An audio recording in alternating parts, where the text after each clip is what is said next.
I have one word. Don't. Don't. What is your message to Hezbollah and its backer, Iran? Don't. Don't. Don't. Don't. Don't. Don't. Don't. What's the message to Iran? Don't. As President Biden said, just don't. Exactly. One word. Pretty straightforward. That didn't work. Hour number 2 of the Chris Crock Show on News Talk 820 WBAP and now on FM at 93.3. Make it a preset. Guy at the gym talked to me today. I thought, he's like, I couldn't get it in at 93.5. I said, that's because it's on 93.3, not 93.5. Make it a preset, I told him. So, the horrific attack that happened over the weekend, actually happened yesterday morning, was completely and totally predictable. In fact, it was Joe Biden's actions that led to the death of these 3 heroes who were serving us in the logistics outfit, an engineering outfit that was staying at Tower 22, which is in northeast Jordan, just south of the border with Syria, and just west of the border with Iraq. And it's because, I want you to hear this, 165 of our times we've been attacked, 165 times we've been attacked by Iran through its proxies. And what did we do after 165 times? Nothing. And then, in fact, we are broadcasting that we do not want to escalate. After Iran pimp-slapped us outside the head and killed 3 of our own and wounded dozens and dozens and dozens, 34 to 36 of our soldiers wounded, 14 flown because they're seriously injured enough. They were flown to one of our bases in Europe to be treated at a hospital. And yet our response is not, we're coming for you. It is, we don't want to escalate. We are not looking for a war with Iran. We are not seeking a conflict with the regime in a military way. We don't seek war. We don't seek further conflict. We don't want to see this widen out into a regional conflict. But we will continue to do whatever we need to when it comes to protecting U.S. forces. Is our focus. Our focus is not to escalate this into a broader regional war or conflict. No one wants that. By not having a strong hand and an iron fist in the Middle East, we are emboldening Iran to kill, kill, kill, and they did it. And they are so happy as they deny it was them, and it was them, and everybody and their brother knows it's them. And our message is weakness even after killing 3 of our own. This is the most disgusting and angering thing I've seen. Joe Biden killed those 3 soldiers. He killed those 3. He made this happen. An enemy drone from one of the Iranian proxies closely followed one of our drones in, and right behind it in a landing pattern, and it attacked us because we had a human error, didn't recognize it, thinking it was one of our own, and technical too. It's all because Joe Biden wouldn't crush these people that mean nothing to us, and didn't hit, as it should have 2 months ago, didn't hit the IRCG/Quds Force base in Iran, where they train Hamas to kill our Jewish brothers and sisters on the second most horrific Holocaust, Part 2. And they train Lebanon, the Hezbollah in Lebanon, and they train the Somali terrorists, the Houthis, and arm them all. And in Iraq, the terrorist group there, and in Syria, the terrorist groups there, they're proxies. Here's my questions for you. Do you feel as I do, do you think as I do, that Joe Biden's feckless leadership in the Middle East led to this Iran proxy strike in Jordan that just killed 3 of our soldiers and wounded around 34 of them? And what do you think Joe Biden should do to respond to Iran's attacks on our troops in the Middle East? And do you think former President Trump is right that we're on the brink of World War III right now?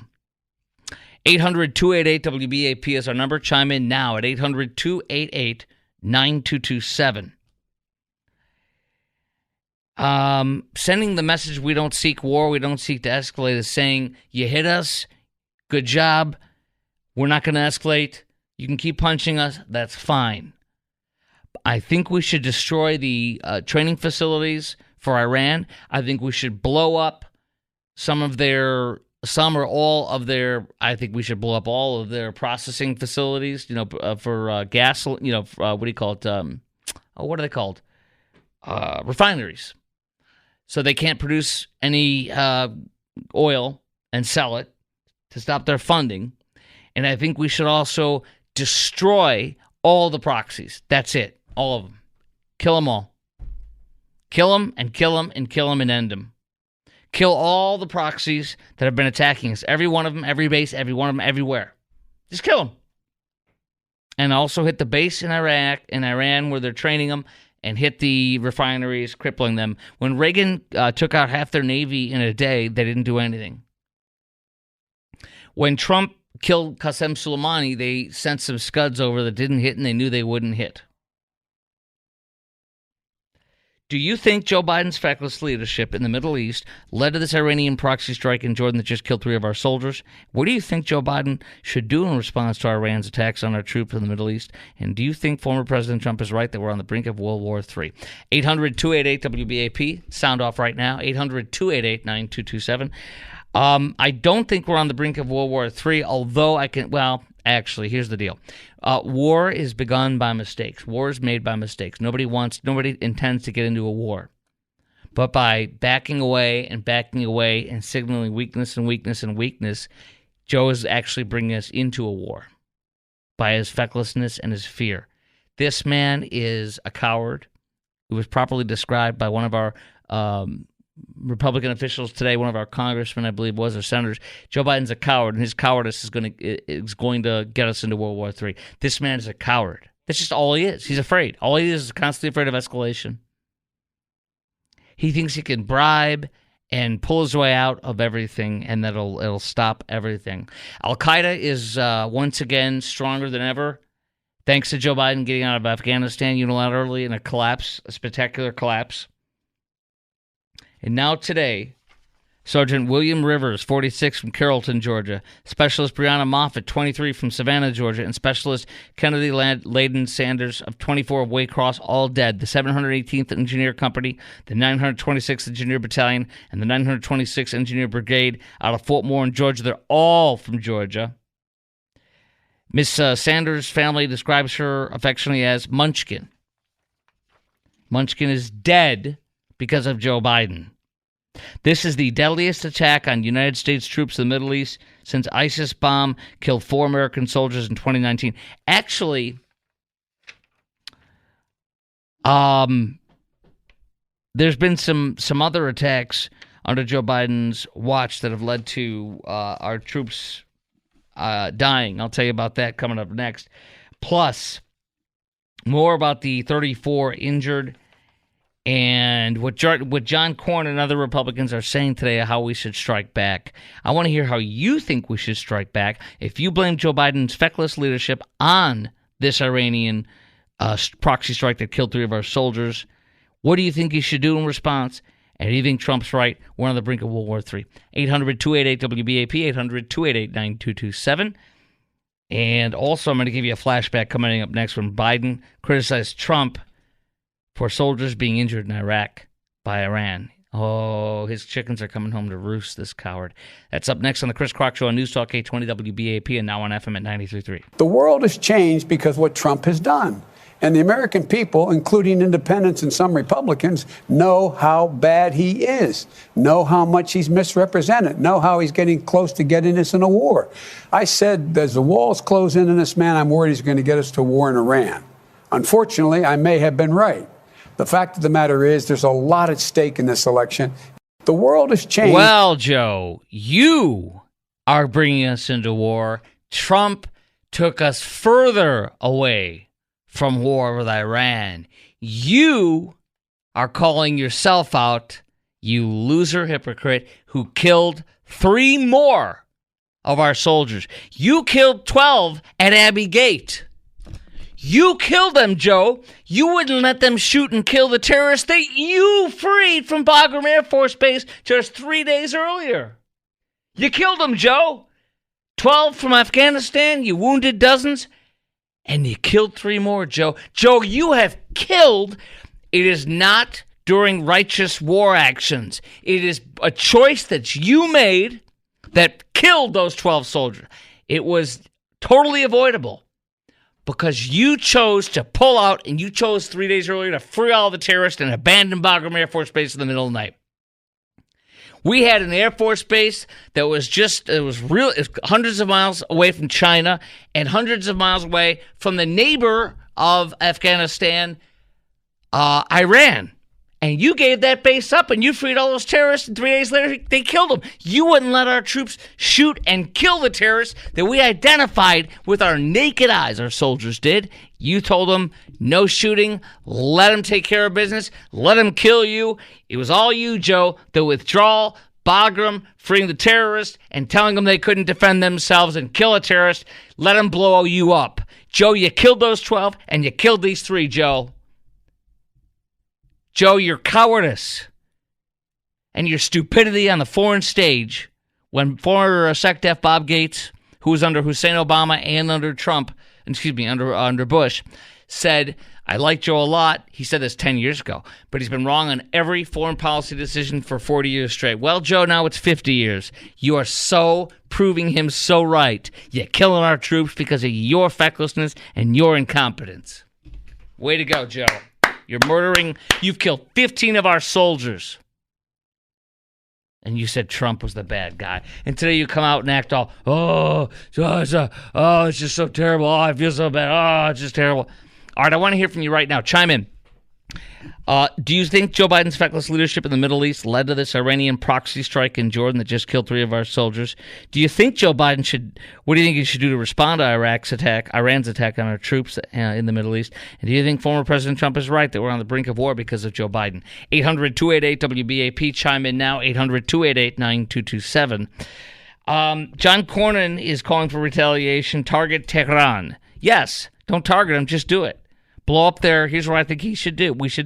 Blow up their training facilities where they've trained Hamas, Hezbollah, the Houthis, and all their IRCG and Quds Force troops. And then number 2, blow up all the refineries. Cripple them. They can't fund any more terrorism. And for God's sake, stop giving them any money. What would you like to see Joe do? And do you blame Joe Biden's fecklessness for these 3 soldiers being killed as I do? And the 12 also at Abbey Gate. 800-288-WBAP is our number, 800-288-9227. 34 service members evacuated, 8 evac'd from Jordan because of TBI, traumatic brain injury. By the way, there's an update also on the soldier who was wounded by the shrapnel because of Joe Biden's fecklessness also. That would be, I've got an update on him too, by the way. That would be from Army's 82nd Combat Aviation Brigade, Chief Warrant Officer Illerbrun. He was hit during a drone attack. Piece of shrapnel struck him in the head. Actually, it's Garrett Illerbrun. A piece of shrapnel struck him in the head, lodging in his temple, almost the back end of his ear, hitting the motor function area of his brain. As of several weeks ago, he couldn't speak. He was in a coma. Today, he sat up for the first time since being mortally wounded, or devastatingly wounded, thanks to Joe Biden's fecklessness. Man, he is racking up kills and hospitalizations in his fecklessness from an enemy that's easy to defeat. But he won't do it. The Wall Street Journal writing today, Biden's repeated displays of weakness inviting more attacks. In the 70s, Iran helped ruin Jimmy Carter's presidency by seizing hostage. Well, now comes Joe Biden to take the cake. I want to hear from you right now. Sound off now at 800-288-WBAP, 800-288-9227. Do you think Joe Biden's feckless leadership in the Middle East led to this whole strike in Iran that just killed 3 of our soldiers and wounded dozens? And what do you think he should do to respond to these attacks? All right, now, we have one of the soldiers who I mentioned is able to sit up now for the first time. Here's some interesting things, too, by the way. Look at this from my buddy Eric Erickson writing this today. During Vietnam, he said Joe has a long record of running away from global corn pops, his childhood bully. During Vietnam, Joe became a vocal championing of abandoning Vietnam. After American Marines were killed in Lebanon, Joe Biden rushed to the microphones to demand American withdrawal. During the Iraq War, Joe Biden rushed to demand an American withdrawal. Joe Biden withdrew us from Afghanistan and handed the country back to the Taliban. Iran knows the odds, my buddy writes, and he's exactly right. And the odds are Joe's on the run, and they're going to win, and they're winning. Iran is winning right now, and we're losing. Only because we're choosing to be the loser. Not because we have to be or need to be. Tucker Carlson ripping the lunatics, quote-unquote, Lindsey Graham and John Cornyn. Here's a little bit of that from today. Here's fellow neocon Lindsey Graham just spelling it out and calling for the bombing of Iran. So I've been on the phone all day to the Mideast, and I've told our allies and people with connections to Iran, what I would do, I would tell Iran that if Hezbollah attacks Israel, we're going to come after you, the Iranians, and have a coordinated effort between the United States and Israel to put Iran out of the oil business by destroying their refineries. There are 4 major refineries in Iran. They're fixed targets. If Hezbollah attacks Israel, I would make Iran pay a heavy price. What exactly would happen to the United States if we declared war on Iran and started blowing up their infrastructure? Lindsey Graham has no clue what would happen. He hasn't thought it through. He's almost 70 years old and he has no children. He doesn't care. But neither, amazingly, do most of his colleagues in Washington. They're as reckless as he is. Texas Congressman Dan Crenshaw took to social media to call for what he described as a war to end all wars, as if there is such a thing. But of course, there isn't such a thing. Wars beget more war. The bigger the conflict, the uglier and longer lasting the consequences. See World War I for details. Oh, we don't have to go to a war. Dan Crenshaw has lost my respect. He's pathetic in this regard, other than his service for our country. But aside from that, I've written him off. But we still need to counterattack and do it devastatingly to end this. And Joe Biden won't do that, and we must do that. That's going to bring us to war. I want to talk to you about, coming up next, we're going to talk about Ilhan Omar. She had a speech she said in her native tongue, she's from Somalia, that Somali first. The country of Somalia comes first, and then being a Muslim comes second, and then after that it's the USA. She's a congresswoman putting another country before us. We're going to talk about that coming up next on the Chris Kroc Show on News Talk 820 WBAP and now on FM at 93.3. Chris Kroc Show on News Talk 820 WBAP and now on FM at 93.3. In moments, Ilhan Omar, you'll hear a portion of her speech in her native tongue, but I will translate, according to reports, what she said. Hint, it's very bad, and her support for her country over ours is apparent in what she said. But first, we've been talking about Iran and how their proxies, it's their hands that did all this, killed 3 of our soldiers because Joe Biden's too afraid of them and didn't hit them hard to begin with. You know, we have been hit 165 times. 165 times. What in God's name? We are a big, massive female organ. That's what we are. We are the strongest military and country in the world, and we have become a kicking bag and a punching bag for a weak, tiny, repressive regime by choice. And that is leading us to World War III. And that has killed 12 of our soldiers at Abbey Gate in Afghanistan, and now 3 at our base in Jordan at Tower 22. All 3 from the Georgia, same units in Georgia. Dead.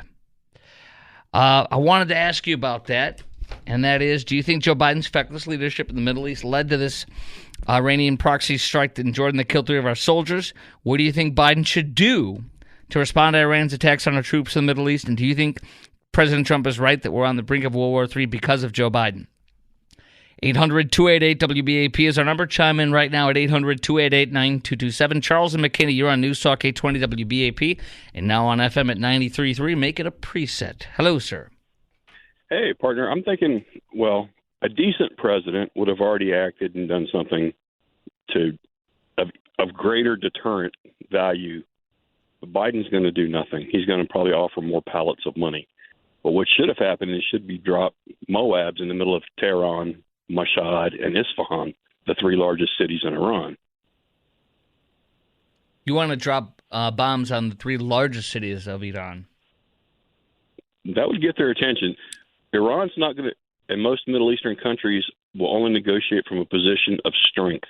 They don't respect the flaccid person we have in the White House now.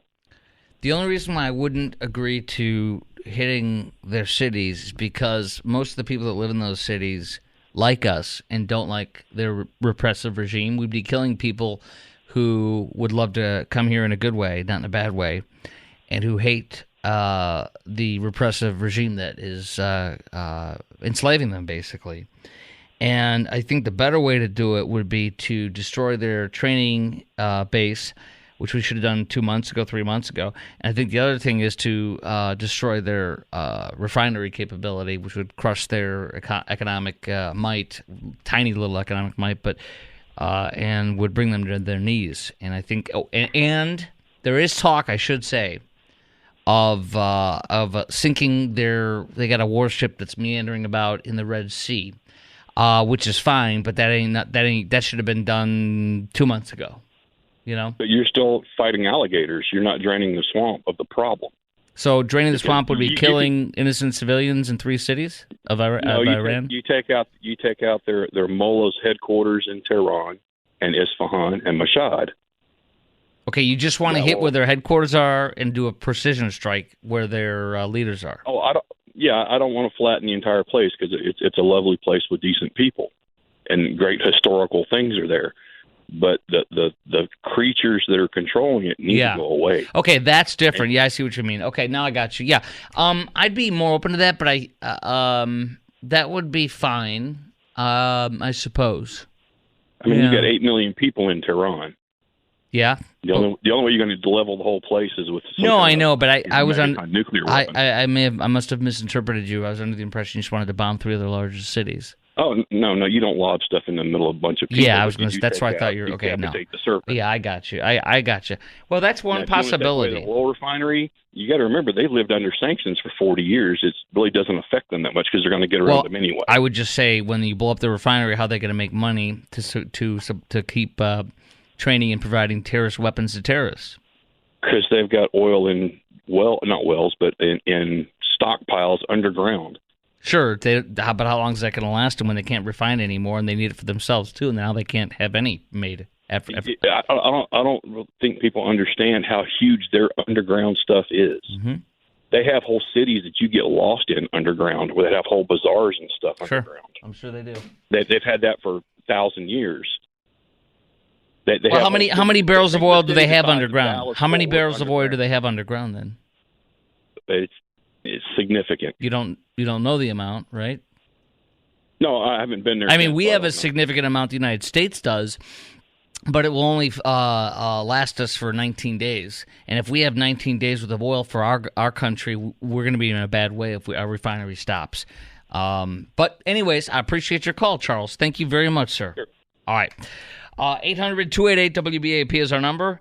800-288-9227. Now on to Ilhan Omar. Here she is in a speech. Now, granted, it is in her native tongue, but I will tell you what reports say she said. Annaga haddii aan nahay dad Soomaali ah, waxaan nahay dad isjecel. Waa laga yaabaa meelaha qaarkood inaan isku. Sounds like she's cutting a rap album with dry track there with the echoing. Yeah, man. laakiin haddii runtii ay imaato waxaan nahay dad isku tashto dad walaalo ah dad dhiig lah dad isku og inay Soomaali yihiin inay Muslim yihiin oo iyagana isku hiiliya dadka walaalahoodna u hiiliya. Squad member Ilhan Omar slammed for disgraceful speech, saying she is Somalia first. And so now she is in big trouble. She decried the criticism as completely off in saying Somalia comes first. And then second, she was saying, I believe, is her religion. And third is the United States. The U.S. government will only do what Somalians in the U.S. tell them to do. They will do what we want and nothing else. They must follow our orders, and that is how we will safeguard the interests of Somalia. We Somalians must have confidence in ourselves that we call the shots in the United States of America. The Somaliland ambassador, Rhoda Elmai, reposted this video of her speech, calling it regrettably unbecoming and lacking in common decency. MTG, Marjorie Taylor Greene from Georgia, said she's using her position to protect people who hate America. She was speaking in Somalian language at Minneapolis events Saturday. Sleep in comfort knowing I'm here to protect the interests of Somalia from inside of the U.S. system. I think Brigitte Gabrielle says it best. We follow each other on Twitter. Ilhan Omar put Somalia first, Islam second, and America last. That's what she said in her speech, according to these reports. Now, and in fact, here's from the post-millennial. Rep. Ilhan Omar says her first allegiance is to Somalian interests. So, what do you think? I mean, she says her Somalia is first. As a congressman in the United States, Somalia is first, then Islam is second, and then the United States comes third. So do you think Ilhan Omar should be removed from Congress after saying in a public speech that Somalia comes first before the United States of America? Do you think that? I mean, how in God's name could we allow a United States congresswoman who has been lawfully elected? Well, wait, I'll get to that a little bit more on that in a second. But how should we really leave a congressman in power or congresswoman in power who says that Somalia comes before the United States of America? I mean, isn't that a traitor to our nation? We can't put any other country before us. Don't they swear an oath to an allegiance to the United States of America? And number two, there is DNA, according to the Daily Mail. There's a report out that ties Ilhan Omar's DNA with her brother's DNA. They tested a cigarette butt from her smoking. There's a picture of her smoking in this report. And a straw that her brother had. They tested them both for DNA, and there's a massive match, according to this report that I have in my hand. Daily Mail reported on it today, tying her DNA with her brother, who's her former husband, and therefore that means she very well appears to have lied on her documentation to come to the United States of America legally. So here's my few questions. I think she should be removed as a senator. I think she should be kicked out of America and sent back to Somalia, because that's where her loyalties lie, not with us. Europe's kicking people out that are allowed to be there and allowed to be part of the country, and then they're denouncing stuff. Do you think Ilhan Omar should be removed from Congress after saying in a public speech that Somalia comes first before the USA? And should Daily Mail's report tying Omar's DNA with her brother, former husband, allegedly, also disqualify her from serving in the U.S. House and possibly lead to her deportation for apparent falsified documents to get entry into the United States of America? And do you think Democrats would support her removal after all of this info has come out now? 800-288-WBAP is our number, 800-288-9227. Right out of the box, we're going to go to Josh in Grapevine coming up next. We've got 4 other lines that are open for you. Chime in now at 800-288-WBAP, 800-288-9227 on News Talk 820 WBAP and now on FM at 93.3. News Talk 820 WBAP and now on FM at 93.3. Make it a preset, y'all. So Ilhan Omar said that in her speech she gave to Somalian folk in her native tongue in Minneapolis. Somalia first, she said. Somalia comes first. I believe she said then Islam is second, and then last is the United States.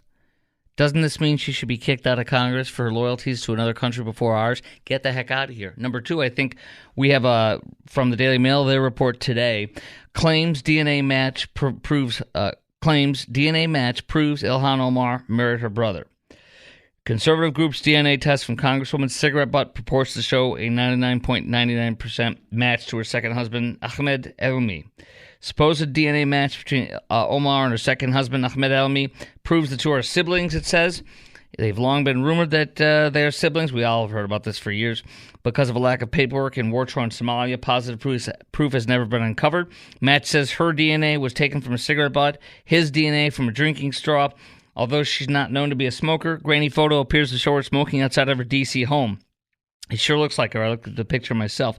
The results of the test assert there's a 99.9998% chance that it's her second husband and her are siblings, which means I believe that means she forged her documents to come here and must be removed from this country. Get her out of the Congress and get her out of this country is what I say. Do you think Ilhan Omar should be removed from Congress after saying in a public speech that Somalia comes first before the United States of America? And should the Daily Mail's report tying Omar's DNA with her brother, former husband, disqualify her from serving in the U.S. House and possibly lead to her deportation for her parents' falsified documents to regain entry to the U.S.? And lastly, do you think Democrats would support her removal after all this has come out now? I would hope they would, but I'm very doubtful. 800-288-WBAP is our number. They're afraid of the squad. 800-288-9227. Josh in Grapevine, you're on News Talk 820 WBAP and now on FM at 93.3. Yeah, the whole sister-brother thing, that's really gross. You totally gross me out with that. Well, I mean, if that's what she did to get into this country, she might be like, it's not gross. If off the record, if you were talking to her and she trusted you, she'd be like, it's not gross. It got me in here. I have never touched him sexually. We used each other to get in. I mean, not that I hope for any of this, but I would hope that that's the case, if that makes sense. Because wait. You hope that she bedded down with her brother? You hope not. I know, I'm just kidding. You said, I was like, whoa! Whoa! No. I know. I'm old-fashioned. I'm old-fashioned, born and raised Texan. That ain't even old-fashioned. That's just normal. We're joking around here. Go ahead, Josh. Yeah, no, I think she should be removed from office. You know what I'm really concerned about, though, is the fact that there's a constituency in this country that would put her in office in the first place. Yes. This just shows the cancer that's growing in this country, and it's terrifying. I don't care how liberal you are. My God, to put someone like that in office, and these are not new. Honestly, for being honest, I mean, it's great to catch her on a mic saying that, but we've all known this about her for a very long time. Yes. So you know what's disturbing, exceptionally disturbing to me, is there's a large Jewish population in her district. For the life of me, this is unbelievable to me that she is still in power there. It's unbelievable. These Jews on the East Coast are insane. I don't understand what they're smoking. With the things that they vote for, I think some of them are starting to wake up with what's going on in Israel. You're starting to hear some of these Jews in Hollywood that are just acting completely shocked. And then you got Bubba over here in Texas going, well, I've known this for 20 years. Why are you so surprised? Hey, I got to tell you one more thing, Chris. Yeah. Listen, my health was completely failing. I was on death's bed until a few weeks ago when I put WBAP on my preset for 93.3. And within 72 hours, my health was completely restored. I'm not surprised. We have that kind of power. Yeah. This radio station heals people instantaneously. I'm surprised it took you a few days to regain full health. I mean, that was bad. It was bad. 72 hours, and the doctors, they're scratching their heads, and I'm like, there's nothing to scratch about. I started listening to WBAP 24/7. You have been healed. Appreciate you, brother. All right, thank you, Chris. Take care. It's true. Doctors will say, it's verified. 800-288-WBAP, chime in now. Do you think Omar should be removed from Congress after saying in a public speech, Somalia first, then her religion, then the United States? Mike and Garland, you're on News Talk 820 WBAP and now on FM at 93.3.